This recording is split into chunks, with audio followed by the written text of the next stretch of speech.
All right, so here we go. We got Destination X 2012. First, I just want to say congratulations to Austin Aries. Definitely well deserved. It's so funny to think about how things change. It's just so crazy, man. I remember 5 years ago at the Driven pay-per-view, we cut that shoot promo on TNA. You know, the Austin Star thing didn't work out for him, and you know, all of a sudden, 5 years later, he's the TNA champion and on top of the world. Definitely thought it was a great main event. Now, overall, the show wasn't spectacular. It definitely had its flaws. I wouldn't say this X Division tournament was anything special.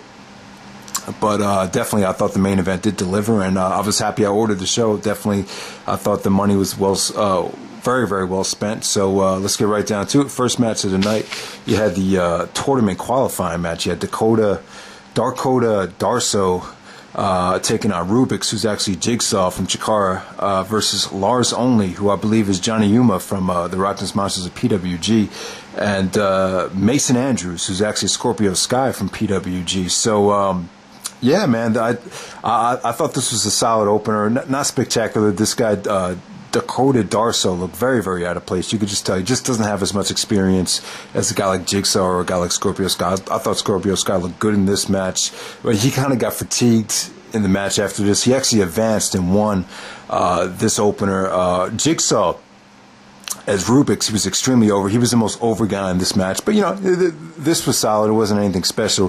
So Mason Andrews, Scorpio Sky, actually goes on to take on Kash in the next match. Kash came out right away, started, you know, dictating the tempo, really slowed it down. Kash is a real prick, man. He just wrestles the match very, very slow and very methodical. Eventually, Mason Andrews got some more offense in and built some more momentum. He actually won the match. He looked kind of fatigued here.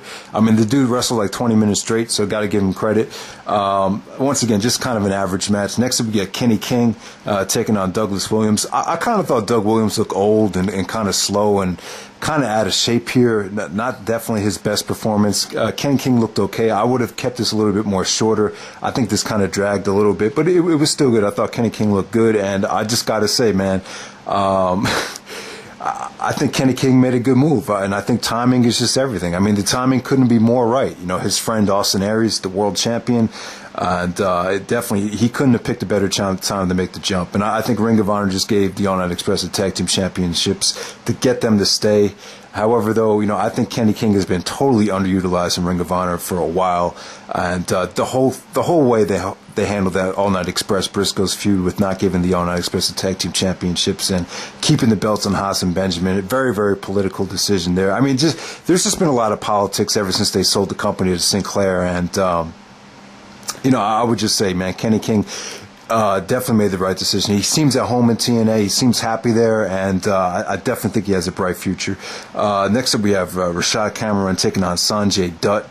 I didn't think this was that good. I thought Cameron, he's just not ready for a pay-per-view one-on-one match. I thought Sonjay kind of carried this. This was just kind of average. Next up, we had Zema Ion taking on Flip Kenderick.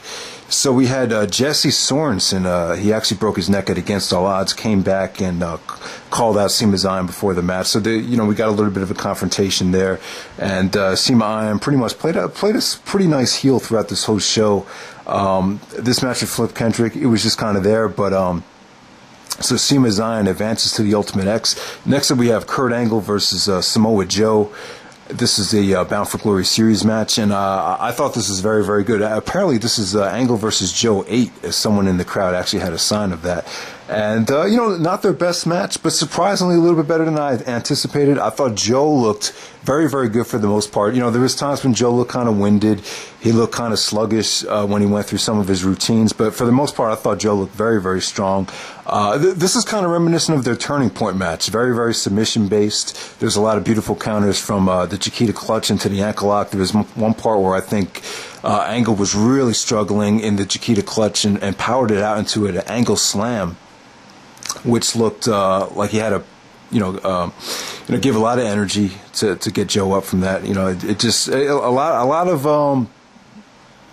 of good stuff here. You know, I wouldn't say it was spectacular, but surprisingly, Joe actually ended up winning the match. You know, Angle actually passed out while he was in the Chiquita Clutch, and good for Joe, man. I really think I hate to say it, but, going back to 2006, I think Angle really ruined Joe's momentum when he broke the undefeated streak. But, yeah, it's Samoa Joe now leading in the Bound for Glory series. Next we have AJ Styles versus Christopher Daniels. This is the last man standing match. So Christopher Daniels has been doing a lot of things to kind of tarnish AJ Styles' character.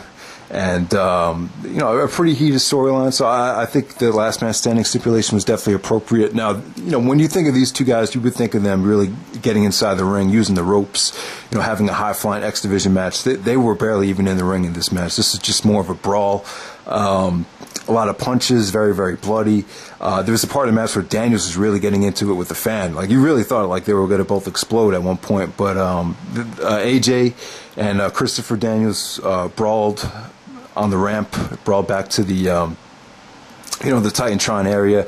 Then all of a sudden, I believe it was Frankie Kazarian actually came out of nowhere and just pushed AJ Styles. AJ didn't see him. I thought AJ might have broke his leg when he fell off the ramp, so that was a pretty brutal spot.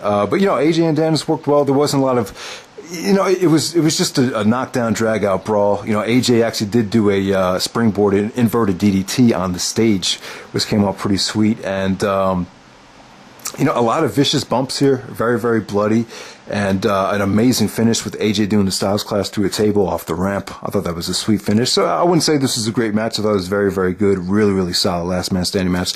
I give it about 3 3/4 stars. All right, so next up we have the finals of the X Division tournament, the Ultimate X match. So we have Mason Andrews, Scorpio Sky, taking on Kenny King, taking on Sonjay Dutt and Zema Ion. This was kind of disappointing. Don't expect a crazy Ultimate X match. Kenny King and Mason Andrews are actually on top, trying to grab the X. Both guys actually fell down. Then all of a sudden, Sonjay jumps on top of the, crawls up onto the Elevation X scaffold, and so does Zema Ion. And then when they're about to grab the belt, Zema Ion actually sprays the hairspray right in Sonjay Dutt's face, so Zema Ion actually wins the X Division Championship. Looks like they're building up to the Zema Zion Jesse Sorensen match down the road. I'm not too crazy about that. I'm not a big fan of Zema Zion. He's kind of annoying to me. I mean, I can see why people like him. He's got a lot of charisma, but I really thought this was a blown opportunity. I thought Kenny King should have won this match. I think Kenny King has so much momentum with the internet and leaving Ring of Honor. And I would have liked to see Kenny King win this match. It just would have been a nice way to keep his momentum going. But the Ultimate X wasn't anything spectacular. So now we have the main event. We have Austin Aries versus Robert Roode for the World Heavyweight Championship. Great main event, man. I thought it was an awesome finish. Now, I wouldn't say the whole match was spectacular. Robert Roode, I wouldn't say he's a great wrestler, man. I think he's a great heel on the mic. But now, I haven't seen a lot of his matches over this last year. I mean, he really hasn't had a lot of matches that has really gotten a lot of buzz. But I just find some of his offense very, I wouldn't say boring. Just, I wouldn't say a lot of his control segments just seem very, very dull. The only time I was really, really into the match was when Austin Aries is gaining momentum, some of his comebacks, some of his strikes. There was a time when Roode totally shut off Aries' momentum when he ducked out of the way and Aries went headfirst into the steel guardrail with the heat-seeking missile. That was kind of crazy. I thought Aries might have gotten concussion after that. But, like I said, man, Roode's offense is not pretty, and I wouldn't even say he's a great wrestler. I wouldn't say he's bad. I would just say he's kind of okay. He wrestles kind of a WWE style.